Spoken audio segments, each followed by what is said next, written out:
Amen. La force d'une église se définit à la fidélité de ses membres. J'aimerais encore dire une chose.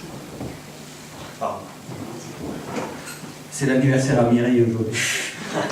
Et je m'étais promis de ne pas l'oublier. Alors si on pouvait juste acclamer Mireille qui est là.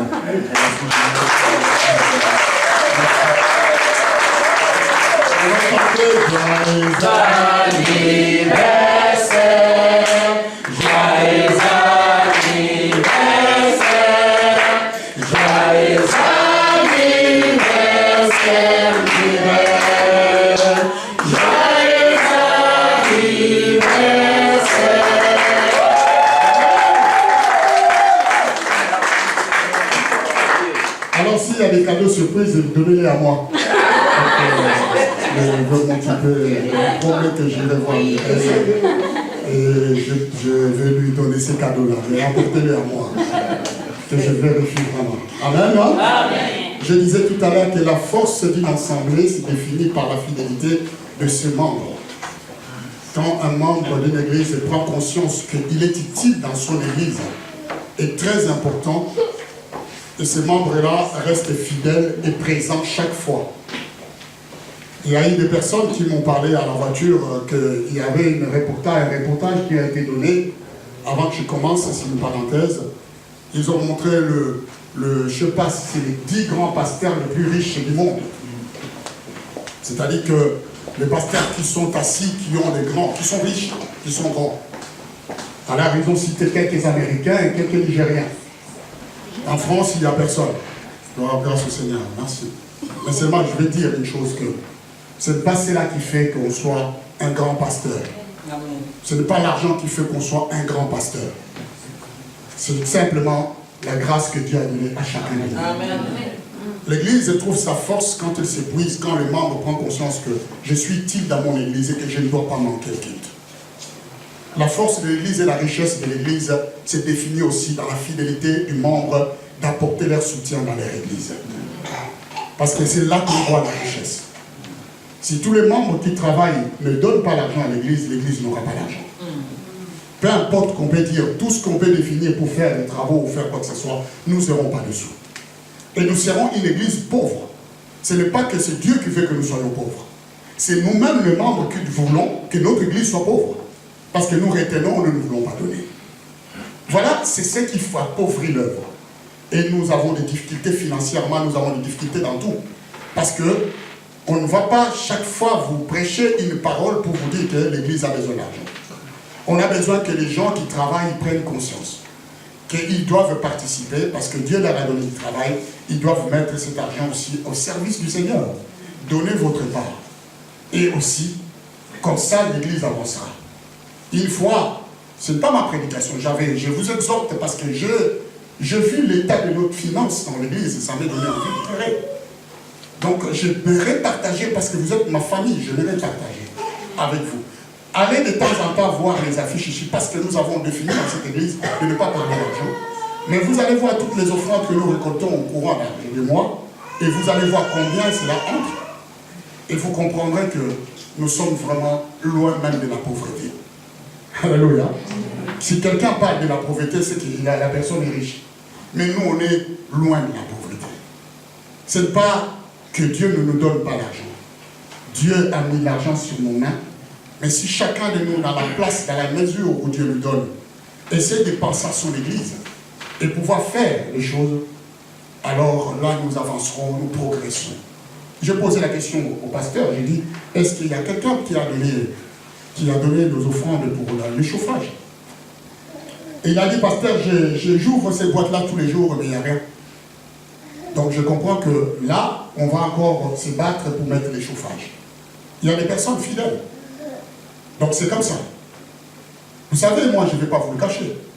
Je vais devoir aller puiser dans mon réserve parce que j'ai mis à côté l'argent pour acheter une voiture parce que j'ai une voiture pourrie. Mais je vais prendre cet argent, je vais donner pour le chauffage. Pour que vous ayez les chauffages. Et je vais continuer avec ma voiture pourrie. Parce que c'est comme ça à la foi. Ça, je vous le dis. Parce que je ne vais pas vous le cacher. Si je ne vous le dis pas, vous ne serez jamais bénis. Alléluia. Et Dieu va fermer pour vous. Je vais les donner. Pour qu'on puisse avoir les chauffages et que ça soit fait. Parce que si personne ne veut donner, il faut que quelqu'un le fasse. Mais moi, je vais le faire. Nous sommes une église, une maison. Comprenons que ici, c'est chez nous. C'est notre maison de la même façon que nous prenons le charge pour prendre les charges de nos maisons. C'est de la même façon que nous allons avoir les soucis de l'œuvre de Dieu. Nous économisons pour le ciel, bien-aimés. Si vous donnez, c'est pour que les enfants de Dieu ici puissent prendre conscience du salut qu'il a donné. Le monde nous prend tout. Le monde nous prend tout. Alors il faut que nous puissions nous mettre tous d'accord pour avoir les soucis de l'œuvre. S'il n'y avait pas des gens qui travaillaient, j'allais comprendre que les gens ne travaillent pas. Mais Dieu donne du travail, Dieu donne de l'argent. Mais il faut que nous puissions nous concentrer vraiment pour que nous puissions être utiles pour ce ministère. Et que nous prenions conscience que Dieu est ici et Dieu nous fait grâce chaque jour. Amen. Hein? Amen. Est-ce que vous êtes avec moi? Amen. Ça, c'est les soucis que j'avais dans mon cœur pour pouvoir partager avec vous. Amen. Maintenant que je l'ai partagé, nous allons monter au ciel. Alléluia. Parce que je veux parler du ciel ce matin. Vous avez vu combien nous avions pu amener la prédication tous ces temps. Dimanche dernier, le pasteur nous a amené dans la manière de servir le Seigneur, d'offrir nos corps comme un sacrifice vivant. Parce que c'est cela que nous ferons tous au ciel, servir. C'est ce que nous allons faire au ciel, servir Dieu. Et il nous a montré combien il était important de prendre conscience de ce que nous sommes utiles entre les mains du Seigneur. Dieu travaille avec les hommes. C'est un privilège qu'à Dieu nous choisit pour que nous puissions travailler pour lui.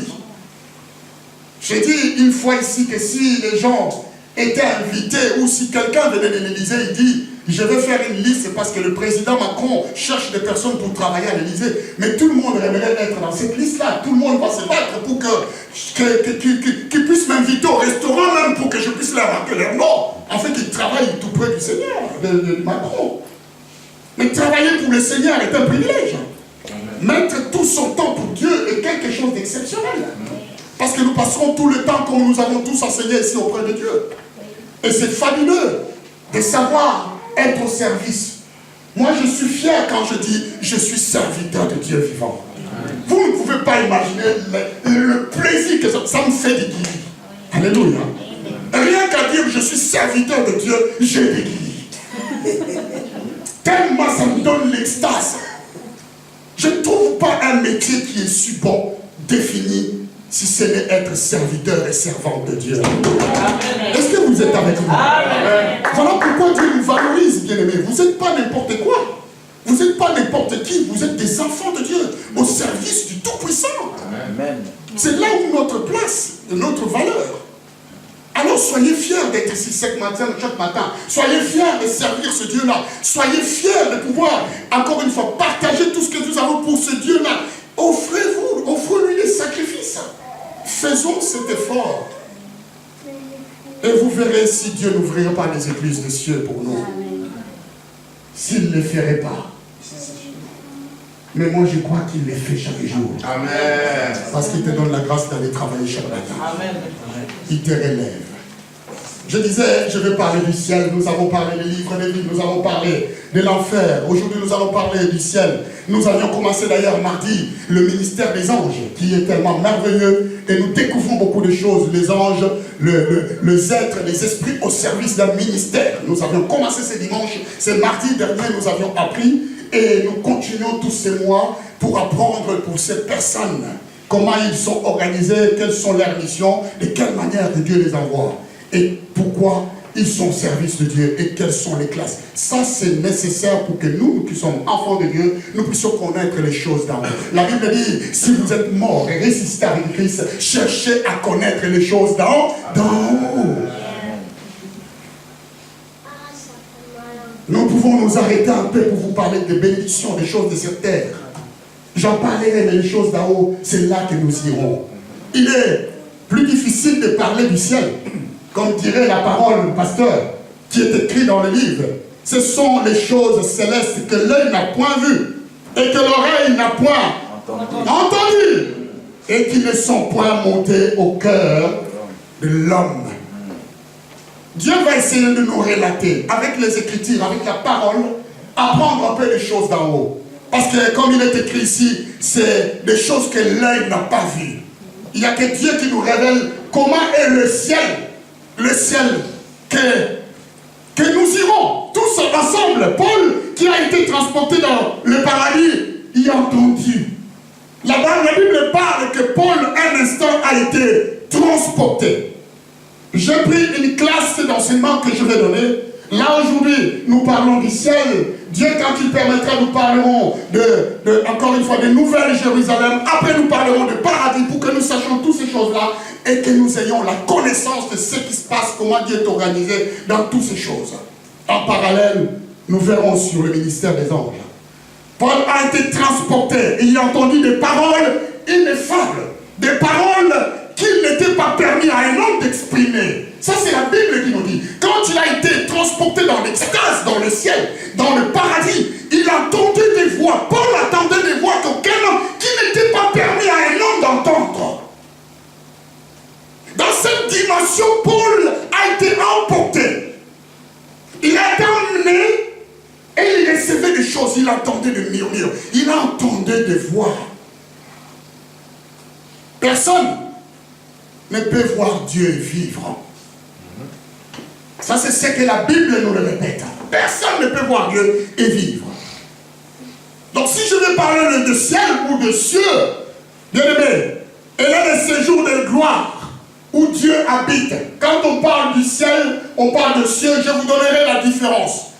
Parce qu'il y a plusieurs manières dont le ciel est défini dans la parole de Dieu. Les Juifs en ont trouvé 3. Et nous verrons cela. Mais je veux dire que ici, c'est le ciel, quand on parle de ciel ou de cieux, c'est vraiment la demeure. Où là Dieu habite, où Dieu habite. Et c'est là que Dieu apprête à recevoir le sien. Dieu le Père est au ciel, où sa volonté est parfaitement accomplie. Amen. Dieu veut nous accueillir dans le ciel. C'est là que Dieu habite et c'est là que Dieu nous attend. Le Seigneur Jésus lui-même nous fait comprendre, c'est là au début de sa prière, qui est cité dans le livre de Matthieu. Quand Dieu parle, dans cette prière de notre Père, il a commencé avec une phrase, parce qu'il a commencé avec une phrase bien aimée, notre Père qui est aux cieux. Je comprends que c'est la demeure de Dieu. Je comprends que ce lieu est un lieu où Dieu attend le chrétien, Dieu attend ses élus. Il y a un endroit, s'il était quelque part, Jésus allait commencer la prière par cette phrase, cet endroit-là.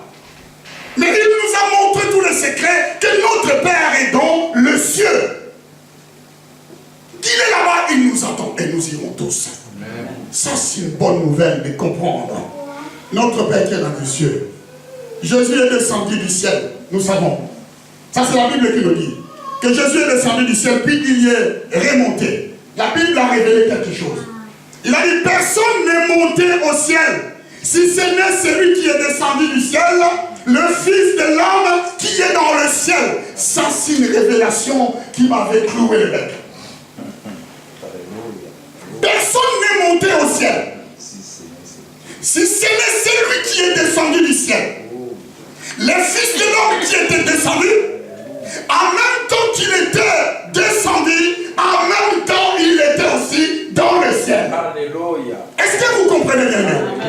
Donc la présence de Christ sur terre était aussi la présence de Christ dans le ciel. Donc il était en même temps sur la terre et il était en même temps dans le ciel. Ça, c'est un verset qui montre réellement que Jésus est Dieu. Alléluia. Et parce qu'il était sur la terre, en même temps, il avait sa place dans le ciel. Parce que jusque-là, personne n'était monté. Vous allez me dire, mais où partent tous les chrétiens qui montent? Je vous ai expliqué cela quand je prêchais. Je vous ai dit que le sein d'Abraham accueille tous ceux qui meurent dans le Seigneur. Vous avez suivi l'exemple de l'homme riche et de Lazare. Donc il y a un endroit où les chrétiens vont. Parce que jusque-là, nous n'avons pas encore cette place-là. Il doit se passer des choses, des jugements. Et nous verrons plus tard, si Dieu le permettra, parce que nous sommes allés dans cette année-là, nous verrons le jugement du Seigneur. Comment elle se fera également. Comment les chrétiens vont d'abord être jugés sans que le monde ne sache de quelle manière les chrétiens sont en train d'être jugés pour recevoir leur récompense. Parce que les chrétiens seront jugés pour recevoir leur récompense, pas pour la condamnation, mais pour recevoir. Parce que Dieu donnera aux autres la couronne, encore une fois. C'est doré, Dieu donnera aux autres les récompenses, ceux qui ont été les plus fidèles. Dieu donnera à chacun un prix. Alléluia. Amen. Et il y en a qui verront leur nom écrit dans les murs de Dieu. Et ça, c'est une récompense que Dieu va remettre à chacun selon les œuvres qu'il a vécues. Et c'est ça, ces jugements-là qui se passent. Nous verrons cela. Mais je vous ai dit que personne n'est descendu au ciel si ce n'est celui qui vivait dans le ciel et qui est descendu que nous avons tous vu. La Bible dit que dès maintenant, c'est dans le ciel que nous devons amasser nos trésors. C'est ce que je parlais ici, pasteur. La Bible dit amasser les trésors du ciel, pas sur cette terre. On parle du ciel, un endroit qui est représenté comme une banque. Comme un endroit qu'on doit investir. Comme un endroit que chaque personne qui prend conscience, qui doit cacher son argent. Alléluia. Amen. Son investissement. Amasser les trésors dans le ciel. Là où il y aura ton trésor, là où ici, il y a ton cœur. Amen. Oh oui. Oh, voilà pourquoi si je deviens un investisseur du ciel, mon cœur sera toujours au ciel. Amen. Vous voyez, c'est une façon que Dieu nous dit, n'amassez pas sur cette terre parce que vous restez sur cette terre. Quand vous pensez à vos économies, et quand vous pensez à vos épargnes, et vous êtes toujours terrestre. Moi, je vous ai dit, je vais parler pour le ciel. Est-ce que vous êtes avec moi? J'ai souvent dit ceci à mon épouse. Je lui dis, moi j'ai investi pour le ciel. Mes enfants, même si je ne suis pas, même si nous ne sommes pas là, ils ne manqueront de rien sur cette terre. Parce que j'ai tellement investi dans le ciel que Dieu va aller regarder sur mon compte dans le ciel. Et quand mes enfants auront un problème, il va les pousser là-bas pour les redonner. Est-ce que vous comprenez? Parce que j'ai investi là-bas. Et je vous invite d'investir au ciel. Le ciel, c'est là où doit se trouver nos trésors. Vous savez, on a parlé de ces pasteurs qui sont riches. Mais tous les pasteurs, là, tous les membres de leur église investissent dans leur banque parce qu'il y a des pasteurs qui ont des banques. Alors ils vont ouvrir des comptes là-bas, ils investissent là-bas. Ils mettent leur argent pour que ça produise. Voilà pourquoi les autres ont reçu cette richesse dans le nom de l'église. Je ne dis pas que demain nous ferons une banque parce que nous l'avons déjà, pasteur. Amen. Nous l'avons déjà. C'est ce que je viens de vous relever ici, de vous relever. Je vais vous le dire. Maintenant, dans ce ciel-là, nous devons amasser notre trésor. C'est dans le ciel que Dieu nous récompensera. C'est ce que je dis ici. C'est cela aussi que nous attend la demeure éternelle destinée à remplacer notre fragile tente sur cette terre.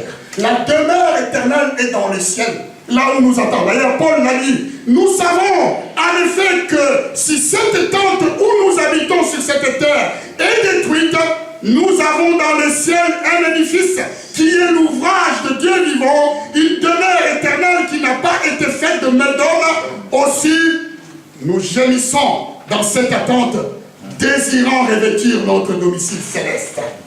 Alléluia. Est-ce que nous pouvons acclamer le Seigneur? Nous gémissons. Alléluia. Nous gémissons de ce que nous irons dans cette demeure éternelle qui est dans le ciel, où nous savons que cette tente que nous portons, ce corps que nous avons, va s'arrêter un jour.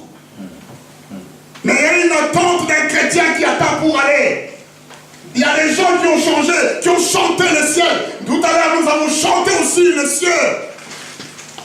Le ciel est demeure de l'éternel de Dieu, où il nous attendra, où nous montrons avec fierté chacun dans sa route. Et il monte vers la demeure éternelle de son Dieu, de son Créateur. Le livre de Luc nous dit ceci. Nos noms sont écrits dans le cieux. Et nous entrerons bientôt dans notre cité. À nous qui est dans le cieux. Donc j'ai parlé. Donc je veux dire par là, le ciel, il est évident que le mot ciel est dans l'écriture diverses significations. C'est comme je vous ai dit. Les Juifs distinguent trois principaux. Donc, il y a tellement de significations par rapport au ciel, et nous allons voir que les Juifs, eux, ils ont distingué trois. Ils en distinguent trois, parce qu'on peut définir beaucoup, je vous donnerai plusieurs définitions, mais il y a trois qui est le plus principal. Je vais commencer par le premier, le ciel de l'atmosphère. Le ciel, le premier ciel de l'atmosphère que nous savons. Ça, c'est ce qui se trouve au-dessus de nos têtes. Le ciel que nous voyons au-dessus de nos têtes, où passent les nuages, les avions et les oiseaux. Ça, c'est le premier ciel de l'atmosphère. C'est celle-là. On parle de la pluie du ciel, quand la Bible dit « Le pays que vous allez posséder est un pays de montagnes et de vallées et qui boit les eaux de la pluie du ciel. » On veut parler de cette ciel-là, l'atmosphère. Dieu a promis à Israël. Il a dit que le pays que vous allez posséder, c'est un pays de montagnes. Et parce que c'est un pays de montagnes, ce pays boit des eaux de pluie. Les pluies qui tombent ici tombent de ce ciel de l'atmosphère que nous voyons.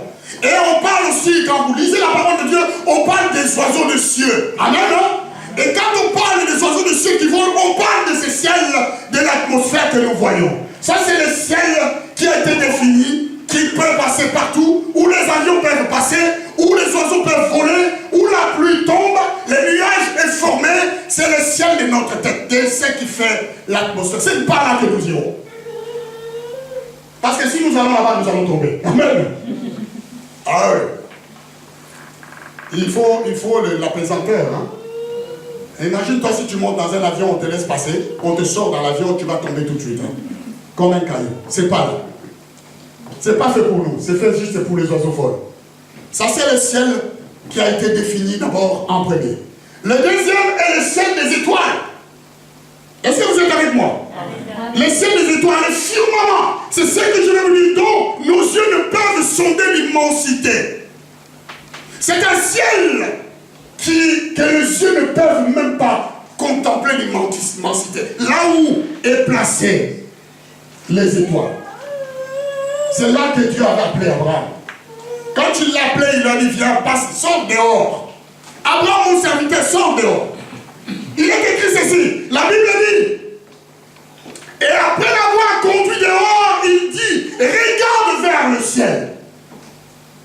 Dieu lui a amené à regarder une profondeur, à dépasser sa vision de cet ciel atmosphérique. Amen. Amen. Et il lui dit, regarde vers le ciel.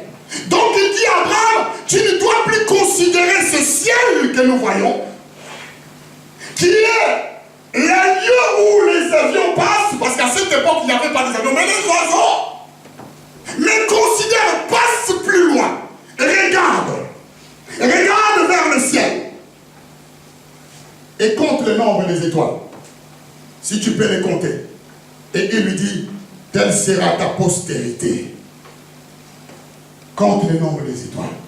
Ça, c'est le ciel, le deuxième. Le firmament que nous ne pouvons pas imaginer son immensité.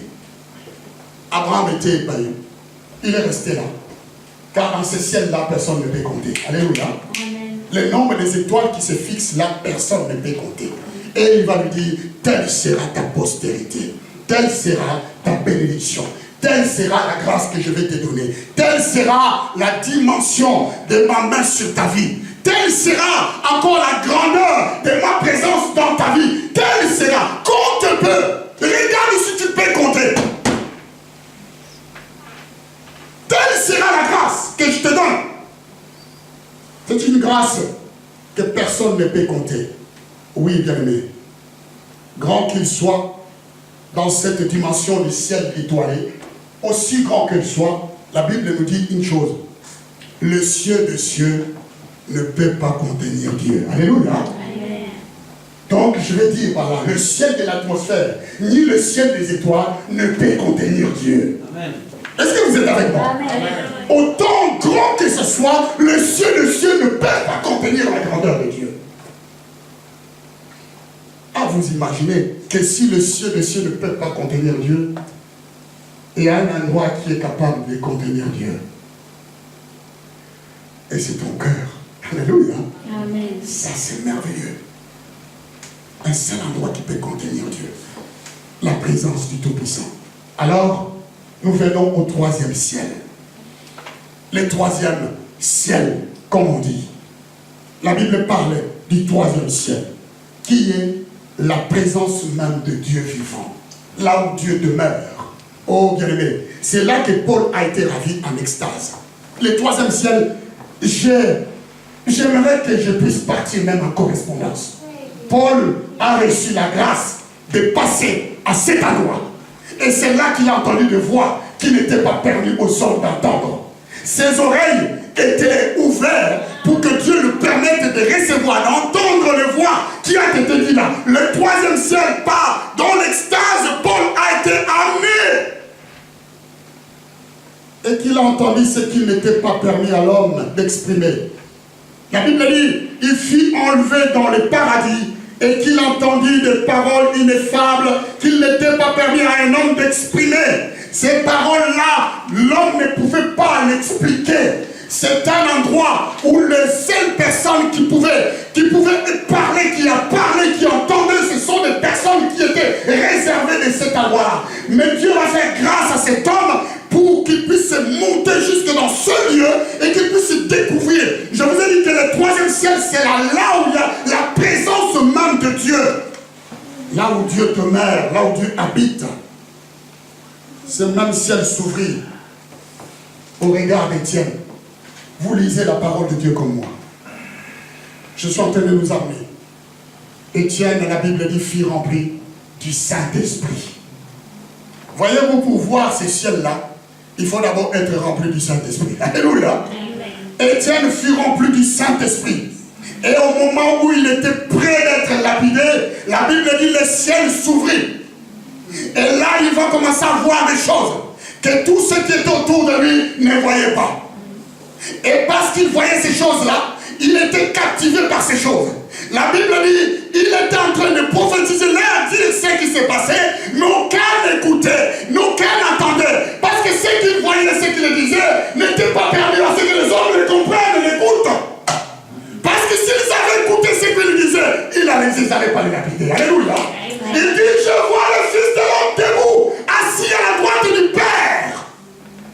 Je le vois debout. Mais pourquoi les autres n'ont-ils pas vu cela? Pourquoi n'ont-ils pas crié à cela? Je vois le Fils de l'homme debout. Étienne a percé. Il a dépassé le ciel des étoiles. Il a dépassé le ciel de l'atmosphère. Ses yeux et sa vision a percé plus loin jusqu'à ce qu'il voit Jésus debout. Et nous savons tous qu'un Christ est debout, c'est qu'il veut nous faire justice. Alléluia. Amen. Et quand il est debout, c'est qu'il veut prendre partie à notre affaire. Et quand il est debout, c'est qu'il est prêt à nous recevoir. Dans son trône de majesté. J'ai vu le Seigneur debout dans sa gloire à la droite du Père. C'est ce troisième ciel que Étienne a vu. La Bible utilise plusieurs noms pour encore décrire le ciel bien-aimé. Il parle du royaume céleste. Et ça aussi, nous le savons. On parle des fois d'en haut. D'abord, la Bible dit, cherchez d'abord premièrement les choses d'en haut. Quand la Bible dit, cherchez les choses d'en haut, ça nous interdit de chercher les choses d'en bas. Je vais vous dire pourquoi. Parce que les choses d'en haut nous attirent vers le haut. Les choses d'en bas nous attirent vers le bas. Et dans la déprime. Alléluia. Quand vous cherchez les choses d'en bas, ça va vous attirer dans la déprime. Dans les choses petites de ce monde. Voilà pourquoi Paul nous dit, parce que vous êtes morts et ressuscités avec Christ, commencez à chercher les choses d'en haut. Si tu es avec les gens qui sont en haut, tu seras toujours en haut. Quand tu passes ta vie avec les gens qui sont en bas, tu seras toujours l'homme du bas. Alléluia.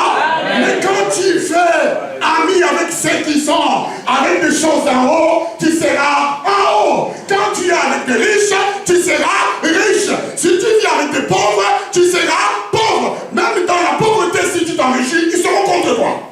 Ils vont tout faire pour que tu puisses devenir pauvre. Ce secret, le monde l'a saisi. Les gens l'ont saisi. Mais les chrétiens n'arrivent pas à les saisir.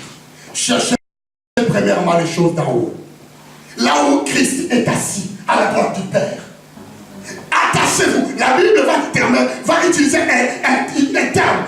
Affectionnez-vous. Donc commencez à les aimer.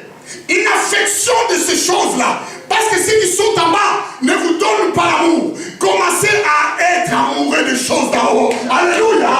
Commencez à kiffer comme les jeunes peuvent dire. Commencez à kiffer les choses d'en haut. Ça commence quelque part. Ça doit naître. L'amour peut commencer. L'amour peut démarrer. Je commence à m'affectionner. Voyez-vous, le monde a compris, il vous donne plusieurs pubs pour que vous commencez à vous affectionner à la pub. Et à la suite, quand vous allez acheter cette chose-là, vous allez rien comprendre. Moi, je vois ça, je travaille dans les grandes distributions. Les gens, ils viennent parce qu'ils ont vu la pub. Amen, hein? Et hier, j'ai parlé avec le directeur. Il discutait avec moi, il m'a dit, ah, on les haït, hein, parce qu'il y avait un monde fou.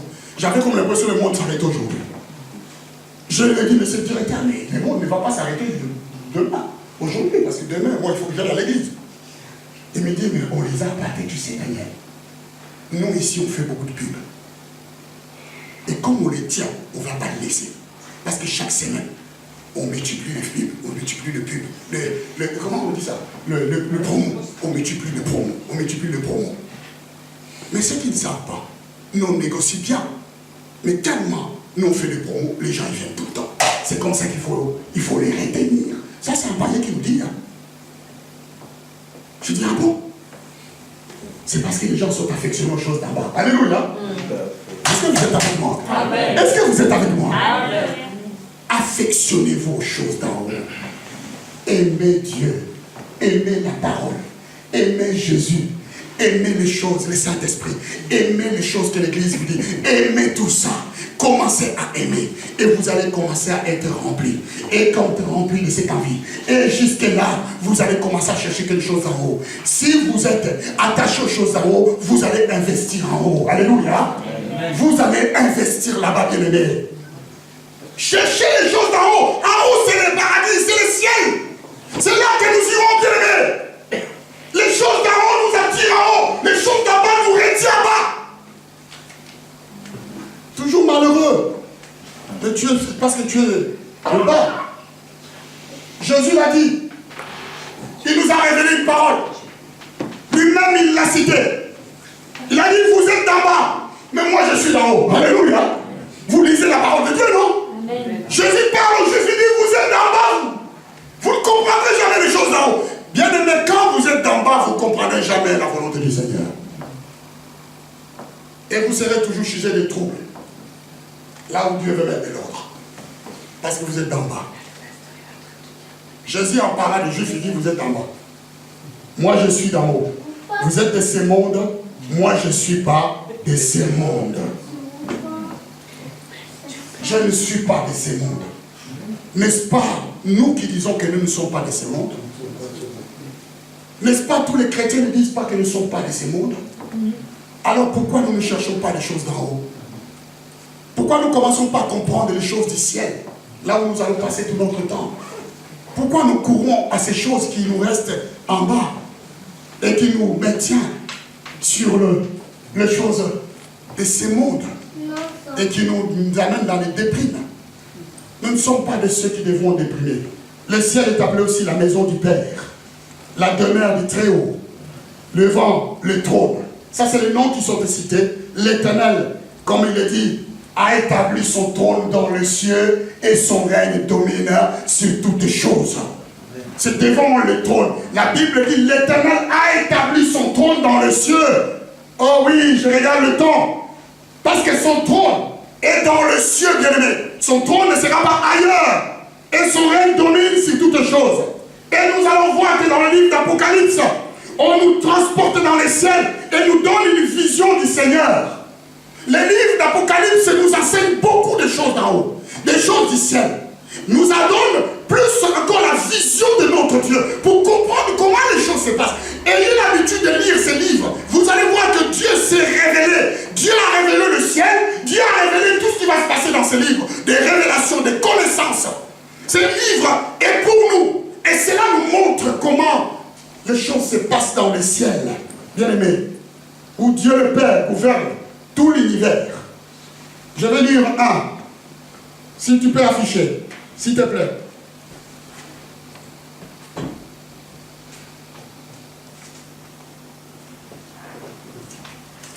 J'ai plein de références ici. Je vais commencer d'abord à Apocalypse chapitre 4. On va lire. Nous commençons le verset 4 jusqu'au verset 11.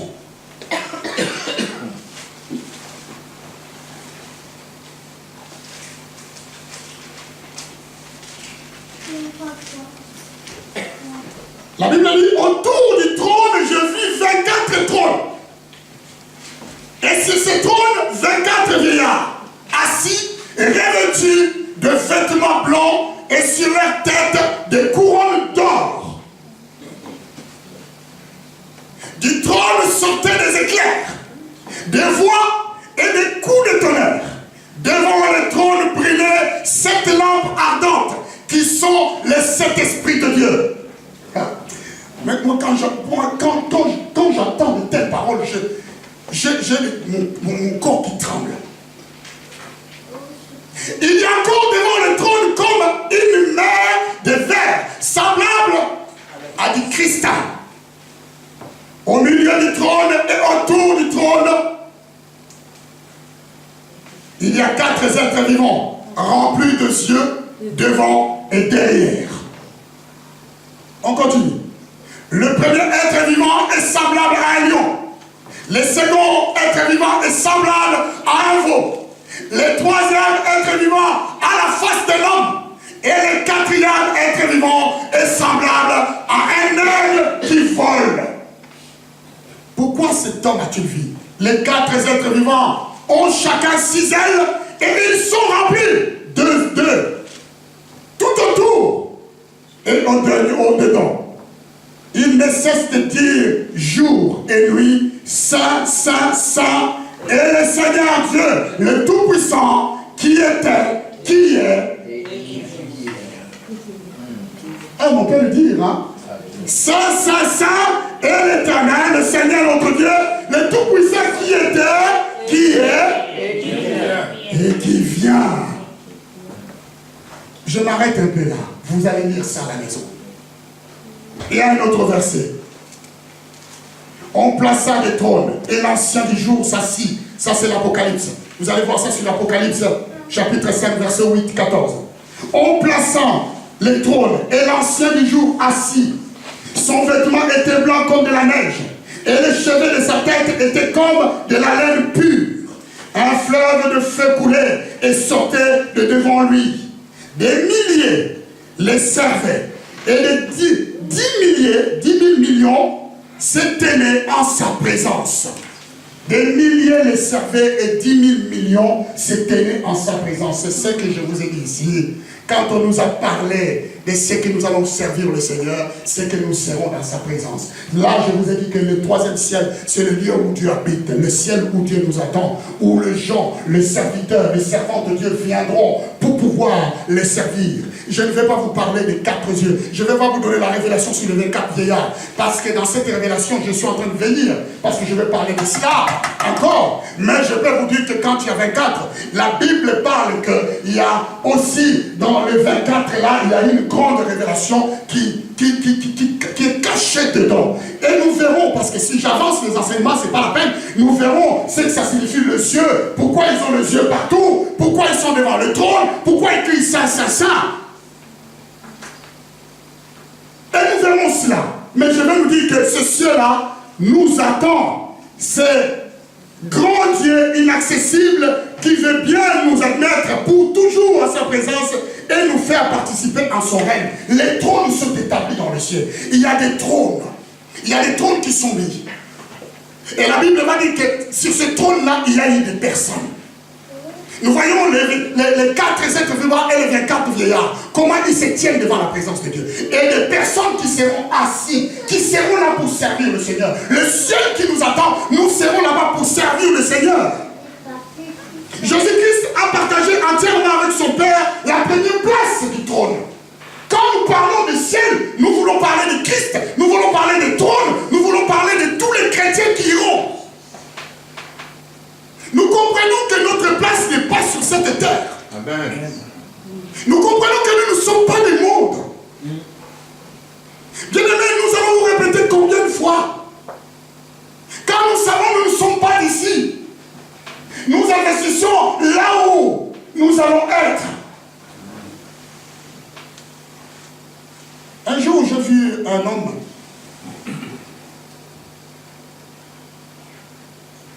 Je vais le dire comme ça, c'est un Africain comme moi. Il m'a partagé sa vision des choses. Il m'a dit, écoute, pasteur, moi je vais te dire la vérité. Tout mon argent, tout ce que je travaille, je fais tout pour investir en Afrique. Je lui ai posé la question, pourquoi tu investis en Afrique? Il m'a dit, écoute, je suis étranger sur ce pays. La France n'est pas mon pays. Je viens de quelque part. Un jour ou un autre, j'irai à la retraite en Afrique. Je ne compte pas rester éternellement ici en France. Donc, il vaut mieux que j'investisse là-bas. Parce que les jours où j'irai là-bas, au moins j'ai déjà investi et je ne puisse manquer de rien parce que j'ai tout mis. D'ailleurs, j'ai ouvert un compte en Afrique. Tout mon argent, je le mets là-bas. J'ai construit, j'ai investi parce que ma destinée est là-bas. C'est la raison pour laquelle je ne fais pas venir ma femme ici en France, ni mes enfants. D'ailleurs, je suis tout seul, mais je les laisse là-bas vivre en Afrique. Parce que l'objectif, c'est que moi, j'irai les rejoindre. Il ne s'était pas trompé. Pour lui, il considérait la France comme pas son pays. Chose qu'il avait raison. Il a investi. Parce qu'il sait qu'un jour, il devrait retourner. Moi, de tels thèmes, je les prends, je les transforme pour le ciel. Alléluia. Est-ce que vous êtes à bon moment? Je comprends qu'il est trop utile pour nous, qui sommes sur cette terre, qui nous disons que nous ne sommes pas de cette terre, de commencer à réfléchir pour les choses d'en haut. Amen. Et d'investir en haut. Parce qu'un jour, moi je lui ai répondu, c'est bien ce que tu as fait mon frère. Mais à propos du ciel, qu'en es-tu? Combien de fois tu as investi pour le ciel là-haut?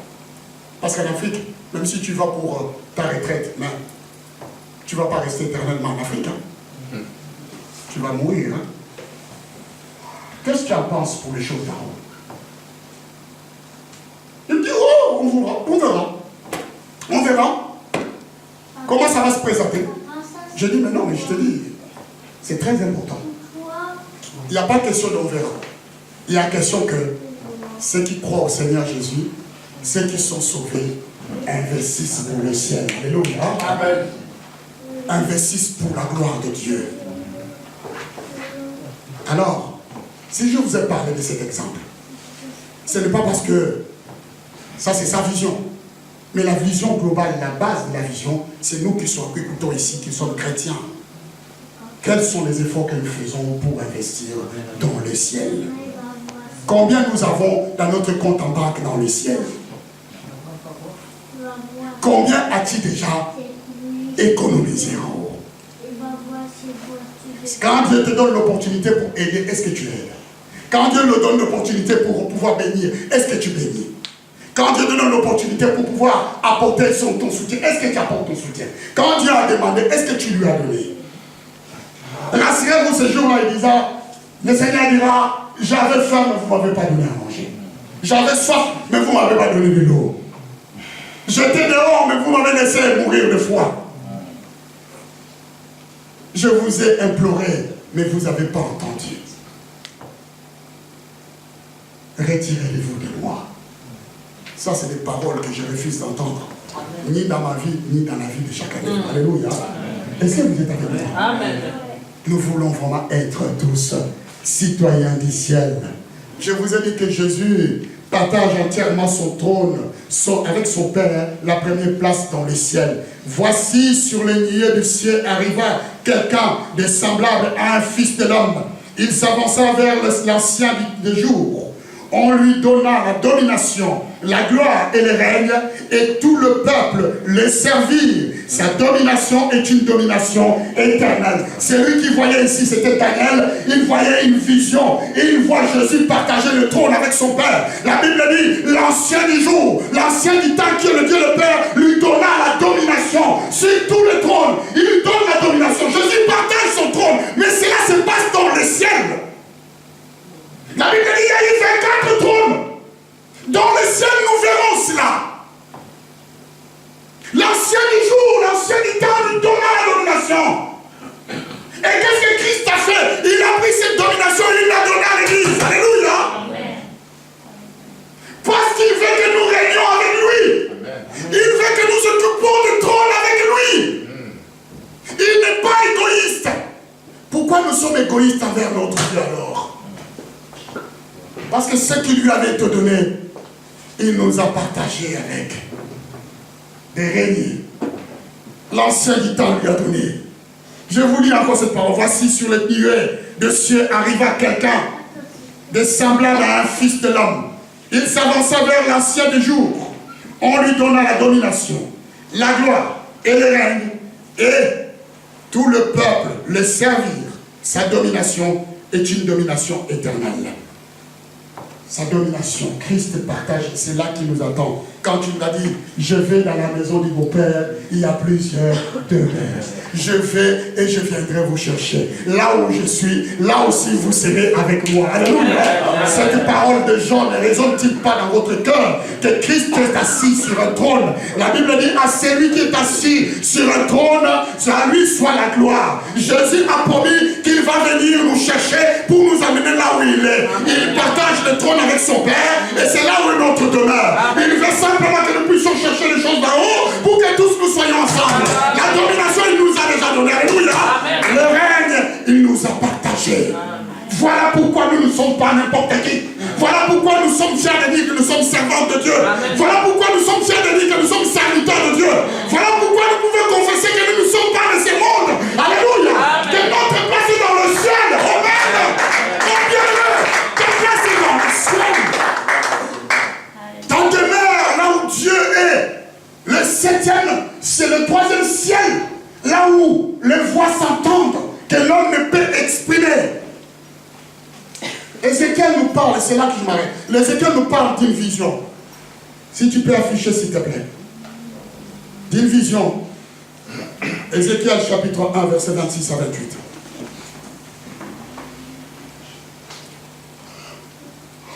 Tu peux nous l'afficher, j'ai lu. Au-dessus du ciel, sur cette forme de trône, apparaissent comme une figure d'homme, placée dessus en haut. Je vis encore comme de l'airain poli, comme du feu, au-dedans duquel était cet homme, et qui rayonnait tout autour, tel l'aspect de l'arc qui est dans le nuée. C'était une image de la gloire de l'Éternel. C'est à cette vue, je tombais sur ma face. C'est quelqu'un qui voyait le ciel. Et quand il a vu cela, il est tombé sur sa face. Il est tombé sur sa face. Il n'arrivait plus à bouger. Vous comprenez pourquoi Paul ne pouvait pas exprimer ce qu'il avait entendu. Cet homme a vu cette vision. Tel l'aspect d'un arc qui est dans le nuée, à un jour de pluie. Ainsi était l'aspect de cette lumière éclatante qui entourait. C'était une image de la gloire de l'Éternel. À cette vie, je tombais sur ma face et j'entendis la voix de quelqu'un qui me parlait. Jésus a dit, j'ai vaincu et je me suis assis avec mon Père sur son trône. Il a dit aussi, et je vis au milieu du trône de l'agneau. Il y a un trône, il y a un ciel, il y a un endroit qui est réservé pour nous. C'est ce que veut dire Dieu quand il nous parle du ciel. Je vous ai dit que l'enfer n'était pas réservé pour nous. Mais le ciel est notre endroit. C'est là que Dieu domine, où il exerce sa puissance, son omniscience, sa plénitude. C'est là que Dieu voit tout. L'agneau qui est au milieu du trône, le Pêtre. Tu peux l'afficher, Apocalypse. On va s'arrêter là. On va se mettre debout. On va lire ces versets. Apocalypse chapitre 7, verset 17.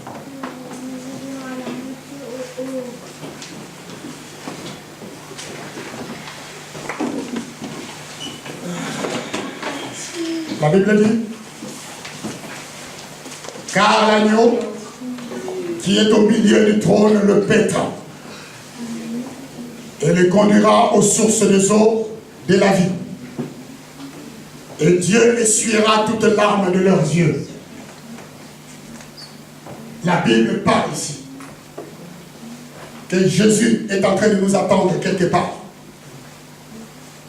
Des souffrances que tu as vécues sur cette terre, des injustices, toutes les personnes qui t'ont massacré, tout ce que tu n'as pas pu recevoir, le ciel t'attend et le ciel est pour toi.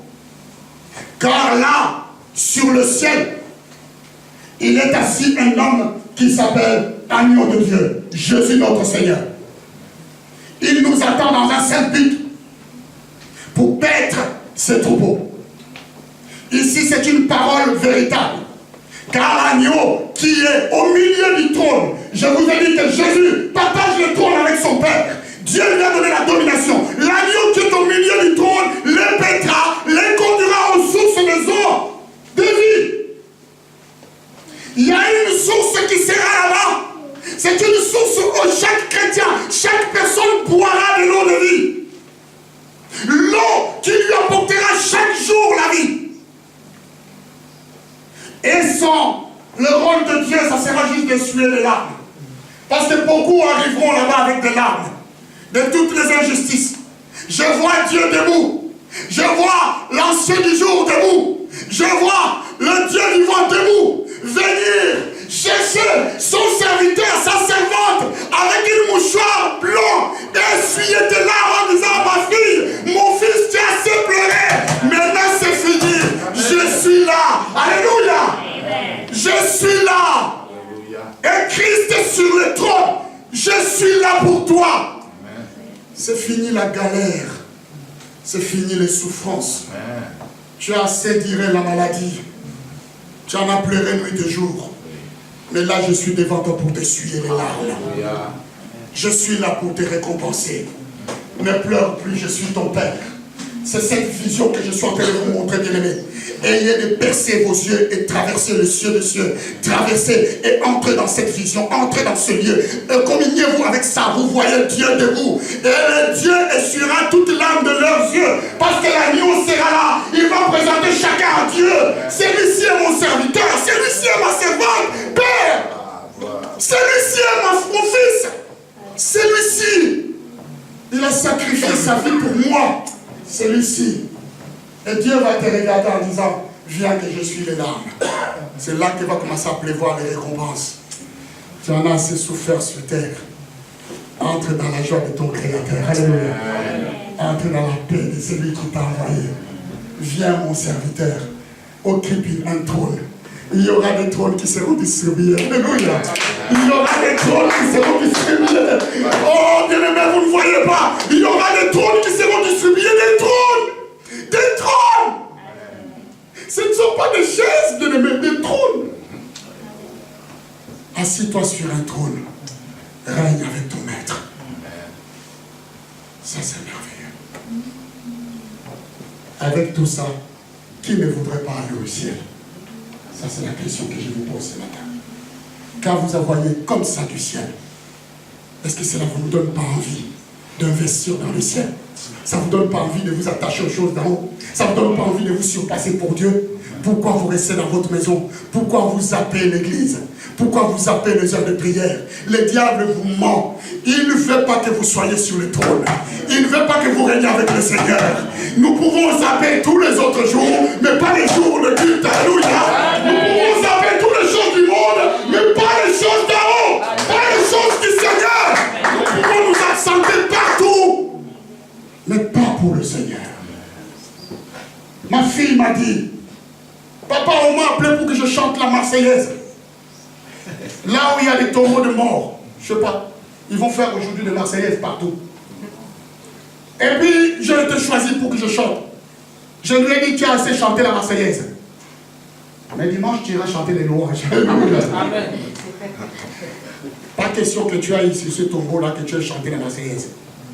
Vous me fatiguez trop à la maison, alors enfant de la patrie, j'entends ça midi et jour, ça suffit. Mais dimanche, on ira chanter les louanges. C'est cela notre destin. C'est cela notre endroit. Si nous avons compris, nous allons bousculer nos finances et nous allons payer ces chauffages. Parce que nous investissons dans le ciel. Si vous ne le faites pas, moi je vais le faire. Alléluia. Amen. Je ne vous force pas, moi je vais le faire. Moi et ma maison, nous allons le faire. Je ne vous force pas. Mais chacun recevra sa récompense et sa rétribution. Nous prions le Seigneur. Seigneur notre Dieu, tu nous révèles une chose. Tu nous révèles une pensée. Car tu nous as montré ce que c'est les choses d'en haut et comment nous devrons nous affectionner à ces choses. Ici, Seigneur, je voudrais te recommander ton peuple et tes enfants. Car je sais que tu as une place pour chacun de nous. Tu n'as jamais privé le ciel quelqu'un. Parce que la Bible dit que tu ne préfères pas la mort de méchant. Mais tu voudrais que le méchant abandonne ses mauvaises voies et qu'il retourne près de toi afin qu'il vive. Voilà pourquoi tu as préparé déjà des trônes pour nous. Et nous voulons prendre conscience, Seigneur, que le respect se trouve dans l'obéissance de ta parole. Et combien tu désires des serviteurs et des servantes fidèles. Et ce matin encore, nous avons prouvé que nous étions fidèles, Seigneur. Parce que nous sommes venus écouter ta parole. Tu nous révèles les choses d'en haut, Seigneur. Merci parce que tu as inscrit nos noms dans le livre de vie. Et nous sommes citoyens du ciel. Nous pouvons confesser tous ensemble ce matin que nous ne sommes pas de ce monde. Mais nous sommes d'en haut, comme notre Seigneur l'a déclaré, devant les Juifs. Vous êtes d'en bas, mais moi je suis d'en haut. Seigneur, nous prenons conscience que nous sommes d'en haut. Et c'est d'en haut, Seigneur, que nous allons régner avec toi. C'est dans le ciel que nous régnerons, Seigneur, avec toi, Père. Fais-nous prendre conscience chaque jour, Seigneur, pour que nous te mettons en priorité. Et que nous désirions ce que tu nous apportes. Voilà pourquoi je bénis cette église. Je bénis toutes les familles de cette communauté. Je bénis tes serviteurs, je bénis tes servantes. Je bénis l'équipe de ce matin. Je bénis nos enfants, je bénis, Seigneur notre Dieu, l'école de dimanche. Je bénis la garderie, je bénis, Seigneur notre Dieu, tous ceux seuls qui ont entendu ta parole. J'aimerais que cette bénédiction nous accompagne au cours de cette semaine.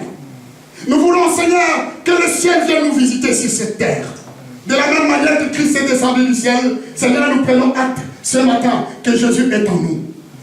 Et nous sommes en lui. Et nous marcherons durant toute cette semaine avec le ciel. Amen. Le ciel visitera chacun de nous. Parce que nous ne sommes pas d'en bas, nous sommes d'en haut. Voilà pourquoi nous disons tous, notre Père, qui es aux cieux, que ton nom soit sanctifié, que ton règne vienne, que ta volonté soit faite sur la terre comme au ciel. Donnez-nous aujourd'hui notre pain de ce jour. Pardonne-nous nos offenses, comme nous pardonnons aussi à ceux qui nous ont offensés. Ne nous soumets pas à ta passion, mais délivre-nous du mal. Car c'est à toi qu'appartient le règne, la puissance et la gloire, et pour les siècles des siècles. Amen. Nous acclamons plus fort le Seigneur. Et passons un dimanche, que le Seigneur nous accorde la grâce. J'aimerais rappeler que vraiment le 25, nous faisons cette agape pour nos anciens et nos doyens, Papa Thomas et Erika, je vous demande, pour leur cadeau que chacun m'amène 10 euros.